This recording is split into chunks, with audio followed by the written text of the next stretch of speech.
In this video, we are going to be talking about the kinetic energy and molecular speeds. So I've titled the top as Maxwell-Boltzmann distribution of molecular speeds because it has something to do with the law that they gave.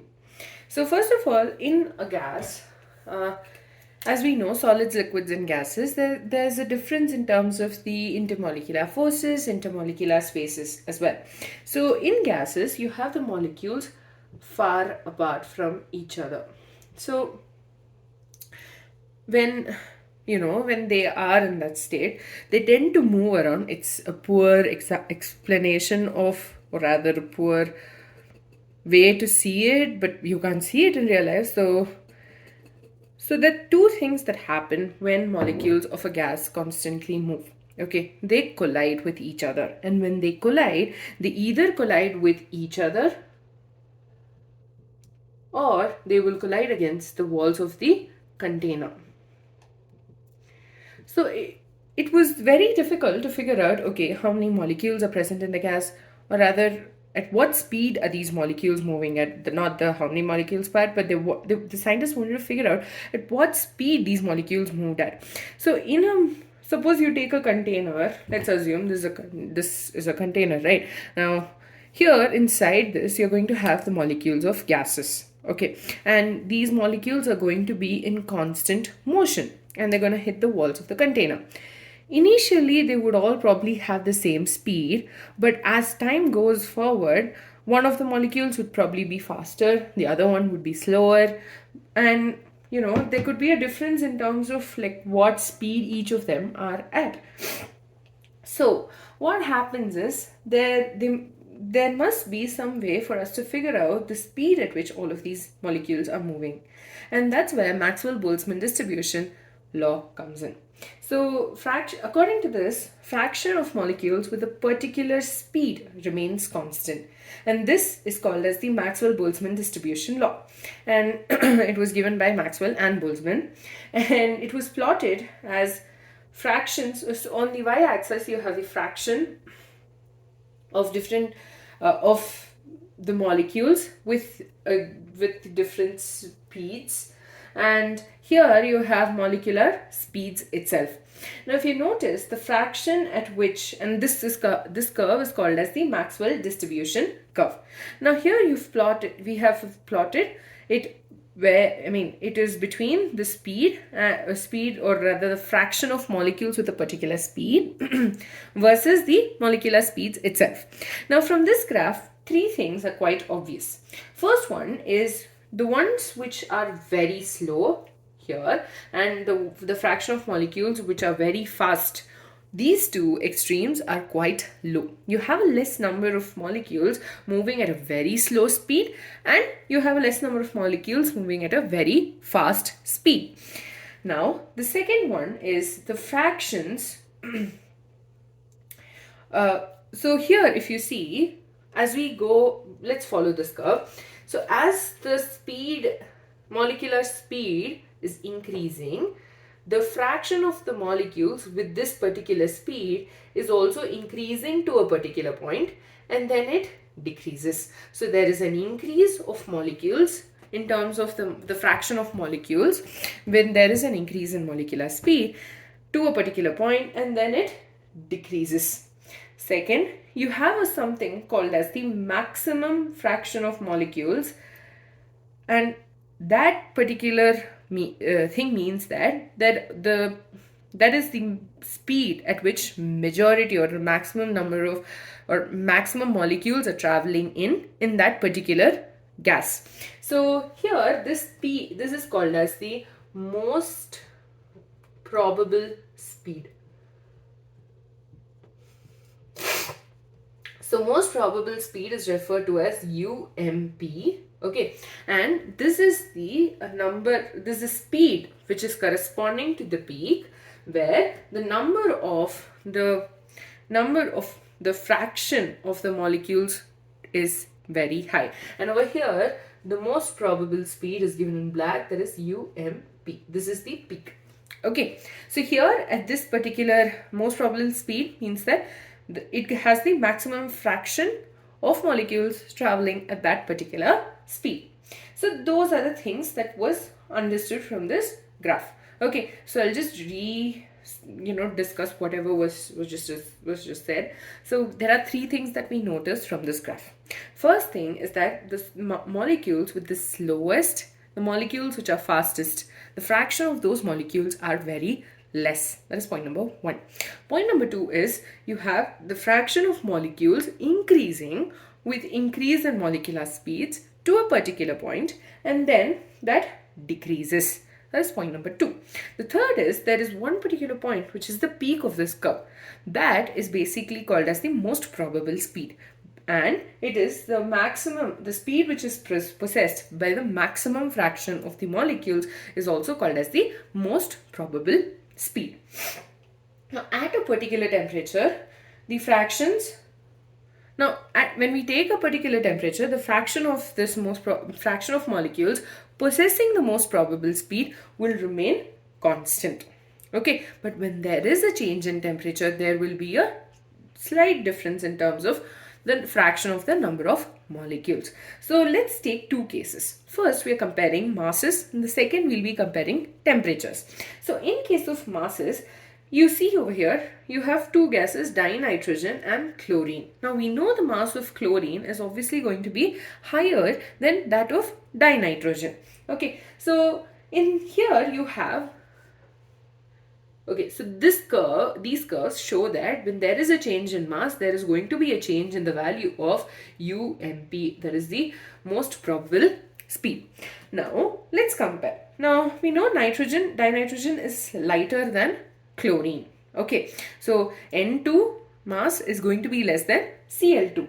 So, because of that, since dinitrogen is lighter, then what will happen is it will have a higher value of most probable speed. Over here, let's say this increases when we go from left to right? So the UMP of nitrogen is going to be higher than the UMP of chlorine. This is because as it's lighter, it's easy for these particles to move around and basically undergo collisions. And when they move around, they start colliding against each other. Then obviously the most probable speed will be more than compared to a heavier molecule where the speeds are probably lesser. So if you notice, despite the fraction of the molecules having the high most probable speed, it's actually quite less compared to that of the dinitrogen, which is lighter. So gas molecules having a heavier mass will have a lower speed, whereas the gas molecules having a lighter mass will have a higher speed. The next one is how do we observe a change with respect to temperature.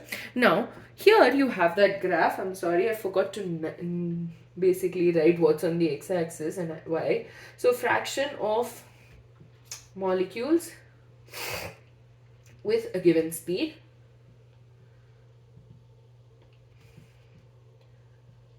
is this way, and over here we're going to have the molecular speed. Now, when you have an increase in temperature, okay, when there is an increase in temperature, the collisions in between the molecules is going to increase, right? So this in turn will lead to a shift in the curve. So at a particular temperature, when we consider, there will be no change because since there's no change in temperature, you will not have a change in the speed of these molecules. Right, but when there is a change in temperature, it was actually noticed that the curve is shifting to the right when there is an increase in temperature.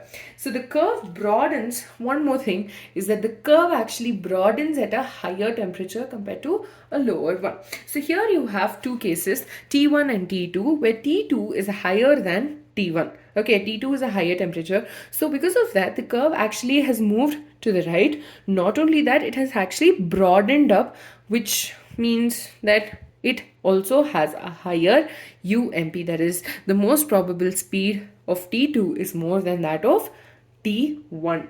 And again, it might seem like I'm repeating it, but at a particular temperature, there will be no change in terms of the value of most probable speed. Okay, now there are three different types of speeds that we should actually consider. Okay, one is most probable speed, UMP, which is the maximum fraction of the gases will possess this particular speed.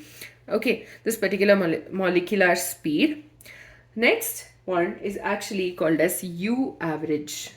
So U average is the average of speeds of different molecules. Now, in this case, U average will be equal to the speed of U1 plus U2 plus U3, where U1, U2 and U3 are individual speeds divided by N, where N is the total number of molecules. Now this is for when we have a particular type of gas. When we have a mixture of gases which consists of gas U1 with speed N1, U2 which consists of speed N2, U3 which has speed N3, then the U average value will be equal to N1 U1 plus N2 U2 plus N3 U3 whole divide and so on.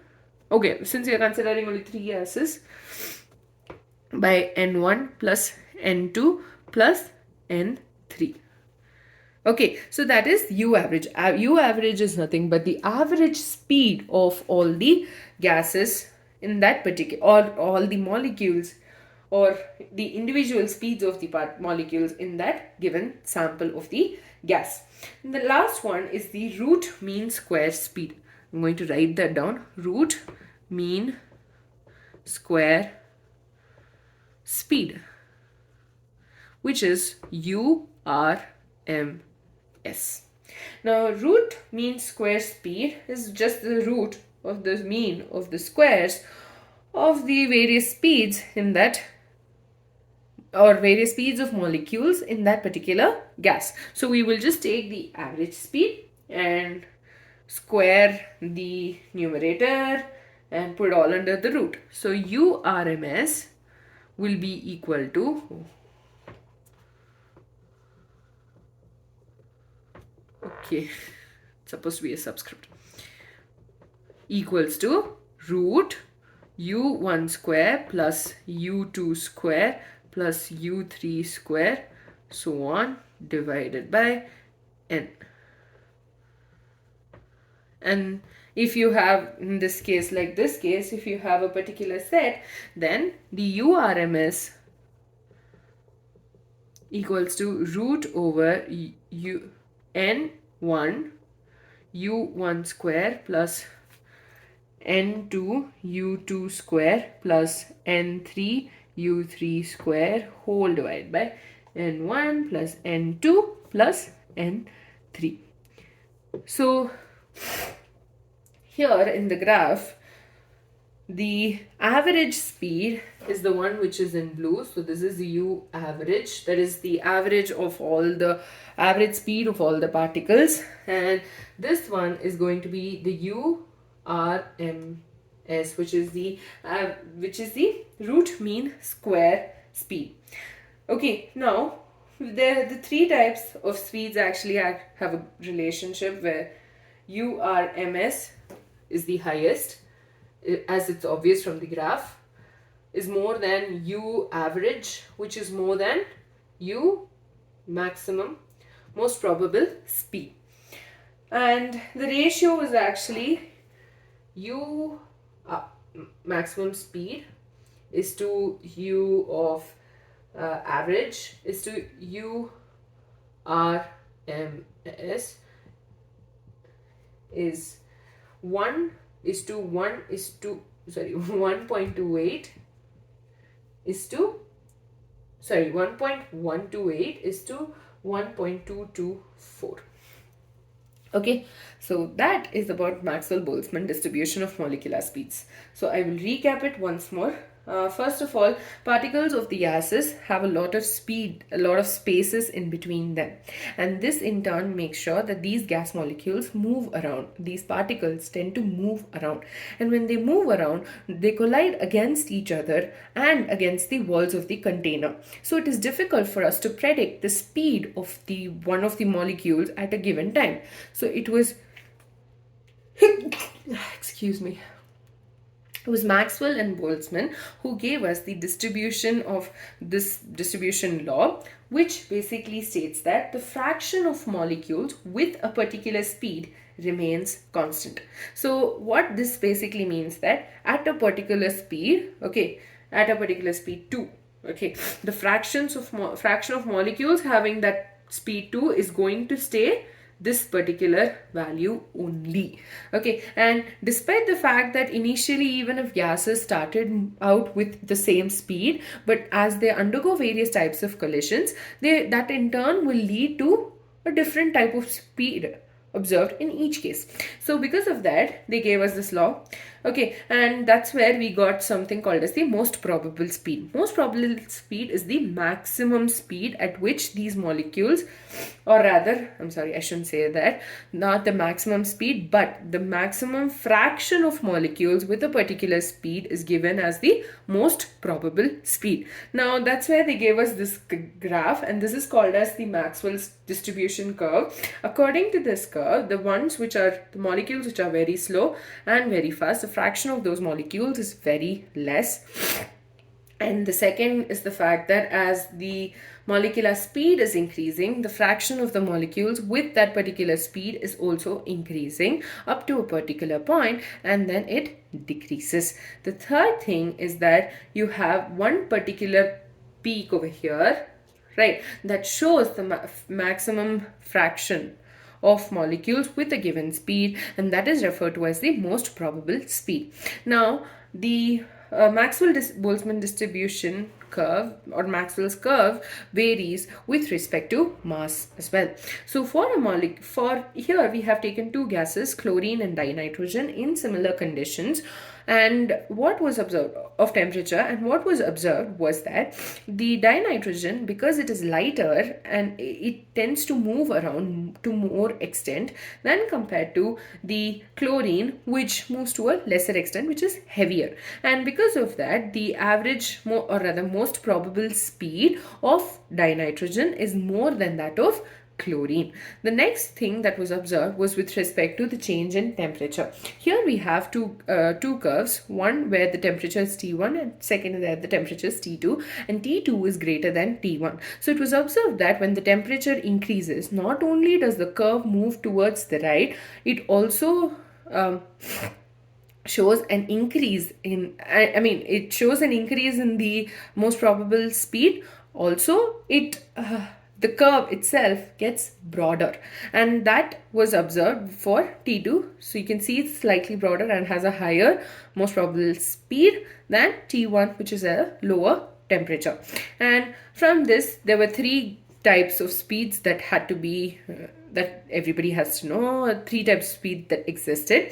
First one is the most probable speed. I keep repeating the same thing, I know. So that's a speed possessed by the maximum fraction of gas molecules. And the second was the U average, which is the average speed. That's the average speed of all the molecules in a given sample of the gas. So here you have U average for a particular gas is going to be U1 plus U2 plus U3 and so on, where U1, U2 and U3 are the speeds of the individual molecules divided by N, where N is the total number of molecules in the sample. When we had like a mixture of gases where U1 has or rather the U1 particle has N1, it's in a mixture. U1 is the speed of N1 molecules, U2 is the speed of N2 molecules, U3 is the speed of N3 molecules, then you get this equation. The next one is the root mean square speed. Root mean square speed is the square root of the means of squares of different speeds in that particular, in molecules of gases, and so we get this equation, root U1 square plus U2 square plus U3 square by N, where U1, U2 and U3 are the individual speeds. So from here, it was obvious that the URMS value is in this graph, it's the highest, and U average is in between U1 and U2, and UMP is the least. So URMS is greater than UAV, greater than UMP. And then here you have the ratio of the number of molecules in individual speeds, and or rather ratio between the three speeds is going to be not the number of molecules, I'm so sorry. The ratio between the three speeds is UMP is to UAV is to URMS. That's 1 is to 1.128 is to 1.224. I hope that was clear. In the next video, we'll be continuing with the kinetic molecular theory of matter.